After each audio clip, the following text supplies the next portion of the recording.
নমস্কার and welcome to national affairs. আমি উৎপল। আজকে তোমাদের সামনে খুবই ইম্পর্ট্যান্ট একটা টপিক নিয়ে আলোচনা করব।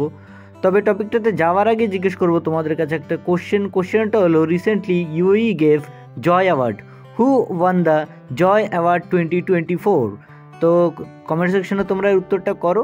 যার উত্তর সঠিক হবে তাকে দিয়ে দেবো একটা হার্ট রিঅ্যাক্ট, তাহলে তোমরা বুঝতে পারবে যে এর সঠিক উত্তর কোনটা, এবং আমি চেষ্টা করব এর উত্তরটা ভিডিও শেষে দিয়ে দেওয়ার। তো আজকে যে আমাদের টপিক, সেই টপিকটা হলো, রিসেন্টলি আরব সাগরের ওপরে একটা এক্সারসাইজ কন্ডাক্ট করা হলো। এই এক্সারসাইজটার নাম হলো ডেজার্ট নাইট।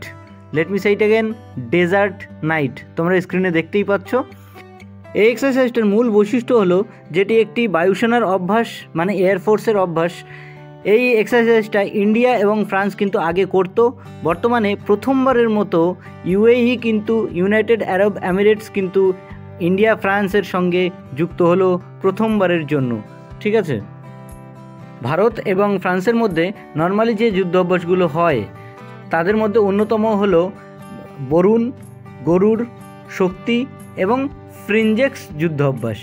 ঠিক আছে, এবং ইন্ডিয়া এবং ইউএইর মধ্যে যে নর্মালি যে যুদ্ধ অভ্যাসগুলো হয়ে থাকে আমরা সবাই জানি, সেটা হলো জায়েদ তালওয়ার এবং ডেজার্ট সাইক্লোন। তো এবার আমরা চলে আসবো আমাদের কোশ্চেনটাতে।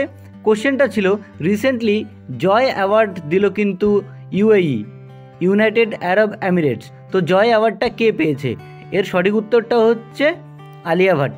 প্রথম ভারতীয় মহিলা হিসাবে আলিয়া ভাটকে দেওয়া হলো ইউএই দ্বারা জয় অ্যাওয়ার্ড। তো এই ছিল আমাদের আজকের টপিক। আশা করছি তোমাদের বুঝতে কোনো অসুবিধা হয়নি। আর তোমরা এভাবেই আমার সঙ্গে থাকো, কন্টিনিউ। তোমাদেরকে আমি কারেন্ট অ্যাফেয়ার্স নিয়ে আলোচনা করব, ডেলি আমি আপডেট দিতে থাকবো। তাহলে আজকের মতো বাই।